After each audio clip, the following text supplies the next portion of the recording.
Good morning. আজ আমাদের second day. এই দেখো সকাল সকাল রেডি হয়ে পড়েছি, এক কাপ চা খেয়ে নিয়ে রওনা দিলাম।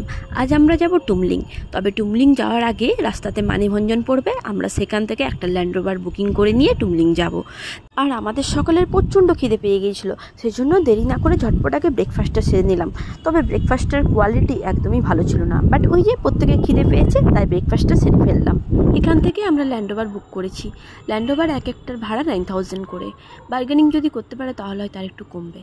যাওয়ার পথে ঝমঝম করে বৃষ্টি, তবে বৃষ্টিটা খুব সুন্দর উপভোগ করেছিলাম। আর কিছুক্ষণ পরই মেঘ কাটিয়ে একদম ঝরঝরে ওয়েদার হয়ে গেল। রাস্তাতে যেতে যেতে অনেকগুলো জায়গায় দাদা আমাদের দাঁড়িয়ে সাইট সিন করিয়েছিল।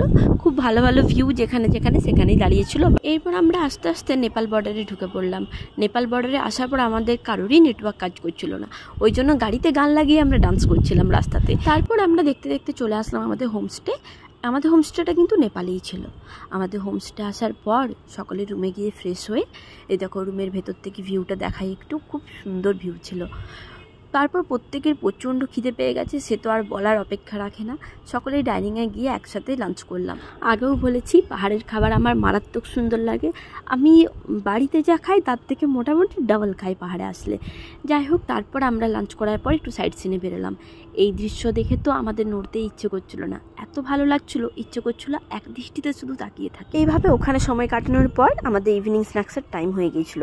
আবার চলে আসলাম চা আর পকোড়া খেতে। পকোড়াগুলো সত্যি দারুণ সুন্দর হয়েছিল খেতে, আর এখানে চাটাও আমার খুব ভালো লেগেছে। তারপর আমরা আবার বেরিয়ে পড়লাম পায়ে হেঁটে গ্রামটা দেখার জন্য। তবে হোমস্টে থেকে কিন্তু আগেই সাবধান করে দিয়েছিল, এখানে অনেক রকমের জঙ্গলি জানোয়ার দেখতে পাওয়া যায়।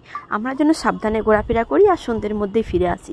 ফিরে এসে মোমো খেয়ে নিয়ে সবাই আড্ডা দিতে দিতে কখন যে ডিনারের টাইম হয়ে গেলো বুঝতেই পারলাম না। ওই জন্য চলে আসলাম ডাইনিংয়ে, কেননা নেপালে টাইমিং নিয়ে প্রচুর স্ট্রিক্ট। তারপর খাওয়া দাওয়া করে শুয়ে পড়লাম। দেখা হচ্ছে নেক্সট মিনি ব্লগে। টাটা।